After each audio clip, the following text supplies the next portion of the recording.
Welcome to the Dreamfield Double, 2 hits for your home buying offense. It's Derby Week in Kentucky. It's also May 4th, which is Star Wars Day. May the 4th be with you. Yesterday, the Fed had their meeting and raised the prime rate by another quarter, but markets are starting to price in the fact that they think this is the peak where the Fed will go.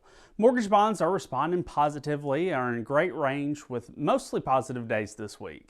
If you recall, we talked about circling May 10th on your calendar, which is next week, as we believe the rolling 12-month inflation data will show that inflation has fallen drastically and mortgage bonds could see a huge improvement from there.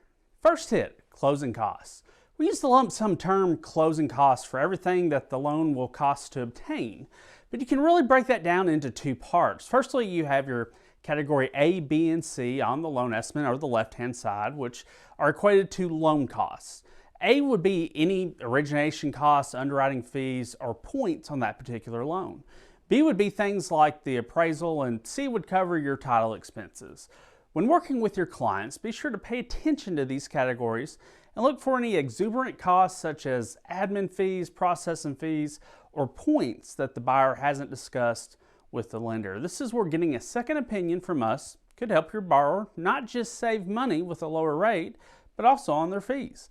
Everything else on the loan estimate or the right side includes any government charges, prepayables such as homeowners insurance, and escrow. This should be the same for any lender across the board. Make sure your buyers aren't being charged an outrageous amount, and as always, you can call us for a second opinion. Second hit, pre-qualification versus a pre-approval. I was speaking to a client just yesterday and he made the statement, last time they did my pre-approval the same day, why does yours require more information? And it made me realize that we use the term pre-qualification and pre-approval pretty interchangeably, but here at Dreamfield Lending, we take our time. He later wanted to tell me that the company that did his initial pre-approval ended up denying the loan and he had to switch to a broker to get everything done. Anyone can go online right now, spend 15 minutes and have a pre-qualification letter in their hand. But that letter is dependent on what the borrower input for their information. We take it a step further and want to verify everything, just like they will have to do in underwriting. We do this so we can identify any issues up front and either go ahead and get the documents we need for that particular situation, or know that we won't be able to do the loan. Just know that here at Dreamfield Lending, we take the time to review every client's income, credit, and assets, just like an underwriter would.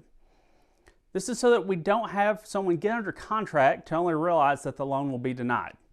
Are we perfect? No, but we do strive to make that extra effort so that you as a realtor know that when you submit an offer and we get under contract, that we will get the client to the closing table. My name is Andrew Wilson, and thank you for watching the Dreamfield Double.